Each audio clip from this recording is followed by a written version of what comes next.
नमस्ते बच्चों, कैसे हो बच्चों। मैं आपकी हिंदी फरदा मिस बोल रही हूँ बच्चों। अच्छा बच्चों, हमने 6वीं कक्षा में यानी 6th स्टैंडर्ड में पिछले पार्ट में क्या देखा था, आपको याद में है?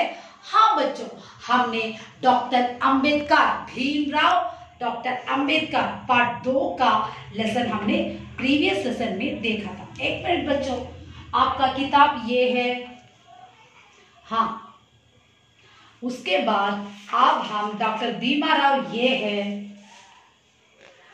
इनके बारे में मैंने आपको पिछले पार्ट में उनके जन्म, उनके माता पिता, उन्होंने स्कूल में क्या क्या टॉलरेट किया था, सहन किया था, ये सब नहीं चाहिए। अच्छा बच्चों, ये सब हमें मैंने बोल कर दिया था। ये देखो डॉक्टर अंबेडकर, हाँ ये उनके माता पिता वैसे जैसे या डॉक्टर अंबेडकर ही ये है। मैंने गलती आपको बताया, फिर भी देख लेंगे। हाँ ये देखो, हाँ ये सब मैंने पिछले पार्ट में आपको बताया था। अब हम उनका प्रीवियस सेशन का थोड़ा सा ग्लांस देखेंगे। उनका जन्म कब हुआ? 14 अप्रैल 1891। कौन से परिवार में पैदा हुए थे? महार परिवार में। और उनके पिता कहाँ काम किया था? ये नीचे जाति वर्ग के लोग में हमारे डॉक्टर भीमराव अंबेडकर पैदा हुए। उस जमाने में वो दलित लोगों के लिए बहुत कष्टों को सामना किया। इन्होंने स्कूल में बहुत कष्टों को देखा था। सो इसलिए वो दलित लोगों को बहुत आगे बढ़ाने के लिए बहुत कोशिश करके सरकार से पूरा मदद मांगने के लिए और उनसे लड़ने के लिए भी ये तैयार थे। और इन्होंने लॉ को भी पढ़ा था, वकील को भी पढ़ा था। हाँ, इनके पिता ब्रिटिश फौज में दूसरी ब्रिगेड रेजिमेंट सूबेदार मेजर के पद पर काम करते थे। इनके माता कर्तव्यपरायण, विनम्र, धार्मिक तथा स्वाभिमानी, self respect lady, dutiful lady, soft lady, religious lady ऐसी थी। अच्छा बच्चों, इन्होंने 1912 में बीए की परीक्षा पास की। इनके माता पिता का नाम क्या मैंने बताया था, आपको याद में है? हाँ बच्चों, रामजीवन मौसाजी अंबेडकर। माता का नाम क्या है? भीमा भाई। और डॉक्टर अंबेडकर प्रारंभिक शिक्षा कहाँ पढ़े थे? महाराष्ट्र के कोंकण क्षेत्र में दपोली हाई स्कूल की शिक्षा भी उन्होंने किया था। अच्छा बच्चों, वो कैसे आदमी थे? कर्मठ, एक्टिव में वर्क, अप्रतिमा मेधावी, मैथ्स किसी से उनको कंपेयर नहीं किया जाता, उतने बड़े स्कॉलर थे। वो अहिंसात्मक आदमी थे, सत्य, न्याय, निष्पक्षता, अनुप्रेरित आदमी थे। इस प्रकार उनके बारे में बहुत ज्यादा मैंने आपको पिछले पार्ट में बोल के दिया था। ये दलित वर्गों को और पुअर पीपलों को बहुत मदद किया है, उनको आगे बढ़ाने के लिए बहुत सारे उन्होंने काम किए थे। उनके बारे में हमने पिछले पार्ट में पढ़ा था। आज हम पार्ट 4 में पद्य मानव आदर्श, ये है आपका पाठ, पूरा ले लो। ये है आपका पाठ।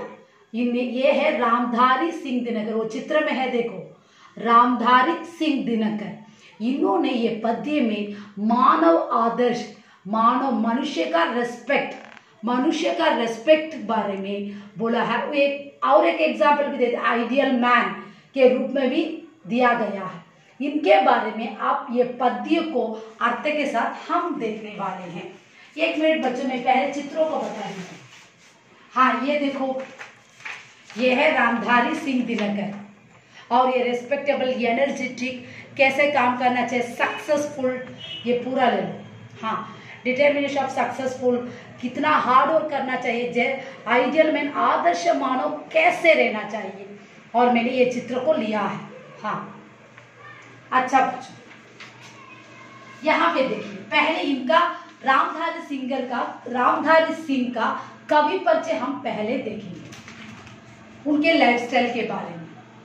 रामधारी सिंह दिनकर का जन्म बिहार से एक जगह का नाम है, प्रांत है, हाँ, के मुगरे जिले में, हाँ, मुगरे का एक डिस्ट्रिक्ट में स्थित उस प्लेस में सिमरिया घाट नामक स्थान में सन 1908 में इन्होंने पैदा हुए थे। ये बिहार के मुगरे डिस्ट्रिक्ट के सिमरिया घाट जगह में पैदा हुए थे। कब पैदा हुए थे? 1908 में। इनके काव्य में भाषा की प्रकृति और उनका पोएट्री का लैंग्वेज बहुत शार्प होता है और बहुत फेम भी होता है। तेजस्वी, ग्लोरियस, प्रकाशमान उसी प्रकार पाया जाता है। इनकी पोएट्री का लैंग्वेज शार्प एंड ग्लोरियस। इतिहास उनका प्रिय विषय। History is a one lovable one. प्रिय इज अ लवलिएबल का एक रीजन है। इनकी कविताओं में राष्ट्रीयता का भाव प्रबल है। इनके पोएट्री में नेशन का फीलिंग्स स्ट्रॉन्ग एंड पावरफुल। प्रबल is a strong and powerful. भाषा पर इनका पूर्ण अधिकार है। लैंग्वेज में ये पूरा लैंग्वेज में बहुत अच्छा सा कंप्लीट अधिकार किया है। युद्ध की समस्या को लेकर यानी युद्ध के प्रॉब्लम को लेकर इन्होंने जो प्रबंध अरेंजमेंट इस पोएट्री में किया है उसका नाम कुरुक्षेत्र रखा था। जो महाभारत में कुरुक्षेत्र रखा था उसी प्रकार इस वो उनके पद्य एक लिखा था कुरुक्षेत्र, और वो बहुत फेमस था, प्रख्यात। आपके अन्य प्रबंध, आपके प्रबंध के काव्यों में ऋषिमृति और उर्वशी, उल्लेखनीय, ये सब फेमस पोएम है, उन्होंने रिटर्न किया। उल्लेखनीय इज अ रिटर्न। कुछ समय के लिए ये संसद के सदस्य थे और पार्लियामेंट के ये मेंबर भी थे और भागलपुर विश्वविद्यालय के उपकुलपति वाइस प्रिंसिपल भी थे। हाँ, श्री दिनकर हिंदी के एक प्रमुख लेखक, उन्होंने हिंदी के फेमस राइटर, पोएट, कवि और निबंधकार, ऐसे राइटिंग करने वाले भी थे। कितना टैलेंट है देखो इन लोगों में। हाँ, वे आधुनिक युग के, ये रीसेंट टाइम के श्रेष्ठ वीर, यानी श्रेष्ठ इज ए वेरी प्राउड से बोला जाता सर, सोल्जर्स, रस के कवि के रूप में स्थापित है। इनको एक सोल्जर्स के रूप में भी बोला जाता है।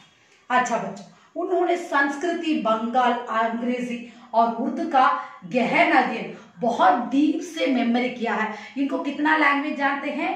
संस्कृत, बंगला, अंग्रेजी और उर्दू।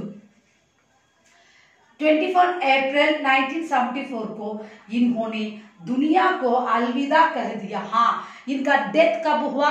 24 अप्रैल 1974 को इन्होंने दुनिया से विदा हो गए, यानी डाइड हो गए। अच्छा बच्चों, अब हम पोएम पूरा देखेंगे। पोएम में पूरा ध्यान दीजिए प्लीज, क्या लेना है। हाँ, एक मनुज, वन मैन, संचित इज गैदर करता है, अर्थपा मीन सिन के बल से। हाँ, यू हैव टू, पाप के स्ट्रॉन्ग से ना, अच्छा सा ध्यान से सुनो। एक मैन पूरे गैदर को क्या करता? पाप को। और किससे? बल से, स्ट्रॉन्ग से। और भोगता है उसे दूसरा। हाँ, हु टू एक्सपीरियंस प्लेजर, दूसरों से वो भोगता है। सो कितना भी वो पाप को करने के लिए दूसरों से वो पाप वो मनुष्य करता है। वो क्या गैदर करता है? पाप को अपने बल से, उसके स्ट्रॉन्ग से पाप को लेकर दूसरे, वो पाप किससे लेता होगा? दूसरों से। हाँ, भाग्यवाद के चल से, lucky fellow is a fraud and trick, चल इज अ फ्रॉड। हाँ, इस प्रकार जिसने श्रम, हार्ड वर्क, आदर्श, मानव आदर्श का मतलब यही है। सो मैन आइडियल, दूसरों को एड़ुत्तु काटुदल तमिल में बोलते हैं, उसी को हम बोला जाता है। हाँ, हार्ड वर्क, जल दिया उसे। हाँ, पीछे मत रह जाने दो, पीछे इज अ बैक, मत रह जाने दो, मत நம்ம நல்லவங்களா பின்னாடி போயிடக்கூடாது, सामने आना। लेकिन आजकल के जमाने में पाप ही आगे है, ये तो सच है। हर मनुष्य के पास पाप है, कोई भी अच्छा आदमी नहीं है इस दुनिया में। अब मैं भी पाप करती हूँ, तुम लोग भी पाप करते हो, पाप ही हमारे जिंदगी का एक आधा अंग भी होता है, ये तो सच है। हाँ, विजित प्रकृति से सबसे पहले, कॉन्क्वर, तुम जीतने की, प्रकृति इज पहले, उसको सुख पाने दो। हाँ, you have to conquer nature, और सुख मीन्स हैप्पीनेस। कितना तुम हार्ड वर्क करते हो तो उसके लिए आप सुख पाते हो, is a happy one, you have to conquer that one. यही तो इस पहला दोहे में पाप को पाप को बोलने से, पाप को भरने से हम दूसरों से वो भोगते हैं, दूसरे में श्रम हार्ड वर्क करके और उससे कॉन्क्वेट करके प्रकृतियों से, और हमें सुख पाना चाहिए। ये है दूसरा पैराग्राफ। यहाँ पे देखो पूरा लो। हाँ प्लीज ध्यान दीजिए बच्चों, ये नया लेसन है, नया। ये देखो बच्चों, अब प्रस्तुत कविता में कवि दिनकर ने आदर्श मानव, मैंने कविता का सारांश पढ़ रही हूँ, आदर्श मानव इज अ रेस्पेक्टेबल मैन के गुणों को यानी कैरेक्टर्स को प्रकट किया है। इसमें आदर्श मानव सच्चा चरित्र चित्रण, यस ट्रूथ कैरेक्टर मिलता है। पैसा कमाना मुश्किल, हमें जिंदगी में क्या कमाना मुश्किल? पैसा बहुत मुश्किल है ना बच्चों? हाँ, मनुष्य पैसा बनाने में अपना सारा जीवन व्यर्थ करके व्यर्थ हो जाता है।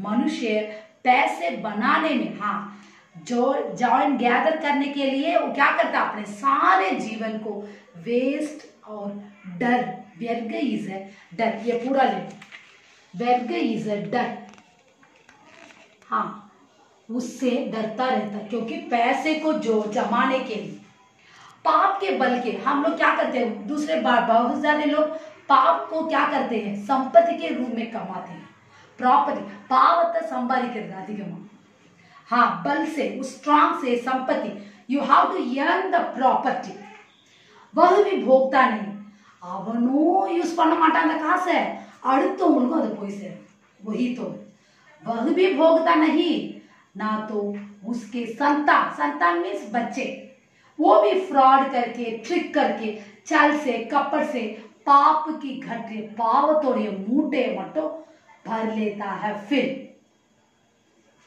पाप मोचन का मार्ग पहचानने में जो उत्सुक हो वही आदर्श मानव है। सचमुच पाप का रिलीफ देखने वाला ही सच्चे मार्ग में जाता है, और वही है एनर्जेटिक मैन, वो मैंने बता दिया। हाँ, वही is the respectable man, ideal man. अब ये देखो, नर समाज का भाग्य ये की है, नर इज ए मैन, उस सोसाइटी का भाग्य, लकी, वह श्रम व बुझ बल से, वह हार्डवर्क से, हैंड स्ट्रॉन्ग आर्म से, जिसके सम्मुख झुकी हो, in front of, you have to bow the in front of, पृथ्वी विनीता नभ तल है, यथ सॉफ्ट स्काई बेसमेंट यथ, ये सब इसमें क्या बोला है? आदर्श मानव यानी आइडियल मैन, रेस्पेक्टेबल मैन, कठिन परिश्रम, हार्ड वर्क करके, सच्चाई को, ट्रूथ को अपना कर, you have to take its yourself, उनमें उलवांगिट, जो जीता हो, जयिक्राना, उसको पीछा रहने ना देगा, हाँ, वो पिनाडी पो माटा, वो जीत के आगे बढ़ेगा।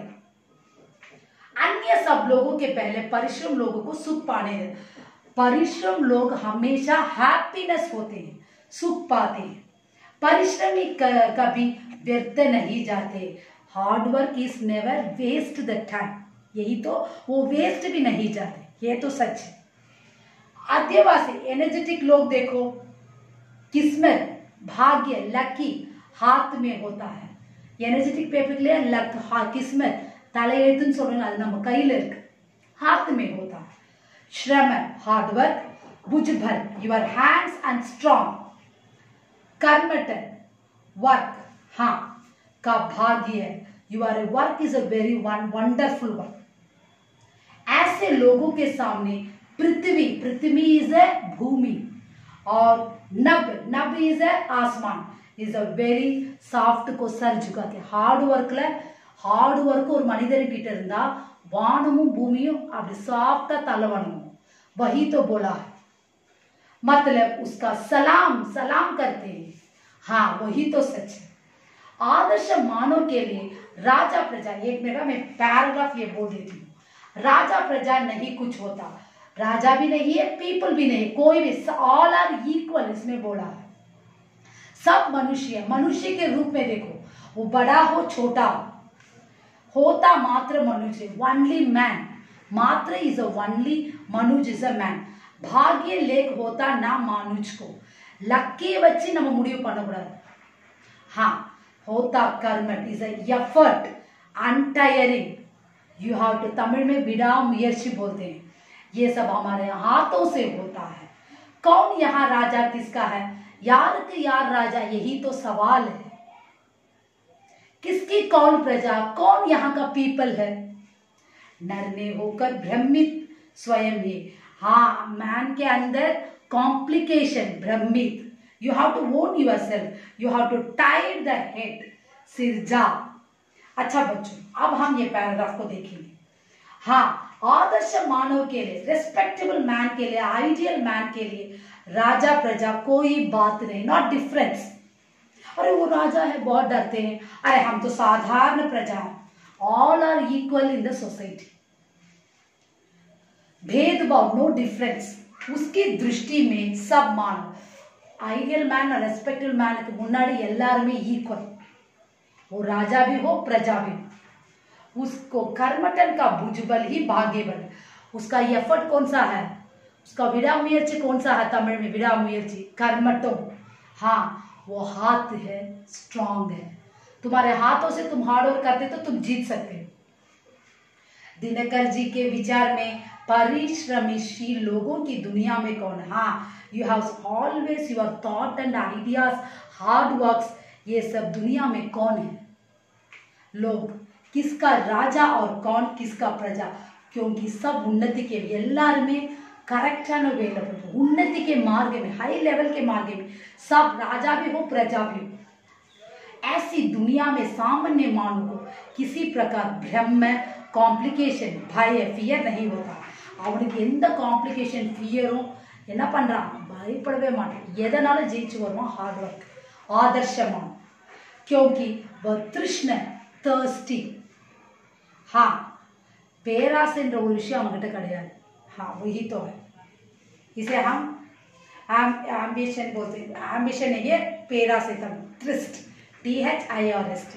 दुनिया माया से राहत दिया है, இந்த உலகமே மேஜிக்கால இருந்தா கூட वो अच्छा आदमी हमेशा रहता है, जो भाग्य पर जिम्मेदारी रहता वह कमजोर है। यार बोलो या தலையெழுத்துப்படி நடக்கணும்னா அவன் தான் வீக் உலகத்துல, सबको जीत के आने वाला ही क्या है, आदर्श मानव। सो यहाँ पे ये पाठ समाप्त हो रहा है, एक बार मीनिंग्स को देख लेते हैं। प्रकृता, शांत, तेजस्विता, ग्लोरियस, प्रबल, स्ट्रॉन्ग, प्रख्यात, फेमस, उपकुलपति, वाइस प्रिंसिपल, संसद, पार्लियामेंट, संचित, गैदर्ड, भोगता, टू टॉलरेट, श्रम, हार्ड वर्क, विजित, कॉन्क्वर्ड, भ्रमित, कॉम्प्लिकेशन। और 12th यहाँ पे देखो मात्रा, वनली, बुझ, बल, हैंड स्ट्रॉन्ग। इसमें क्या मालूम है, जो अच्छा आदमी है वो कितने डिफिकल्टी को, कितने प्रॉब्लम को वो अपने आप को मुश्किल करके उसे जीत के वो सुख पाता है, लेकिन जो भाग्य के वो देखता है वो बहुत कमज़ोर आदमी है।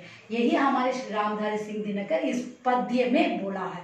प्लीज़ बच्चों पढ़ाई में ध्यान दीजिए, आप पढ़ाई को, क्लास वर्क को सब आपके मिस ने क्लास वर्क नोट में असाइनमेंट करने के लिए बोला होगा।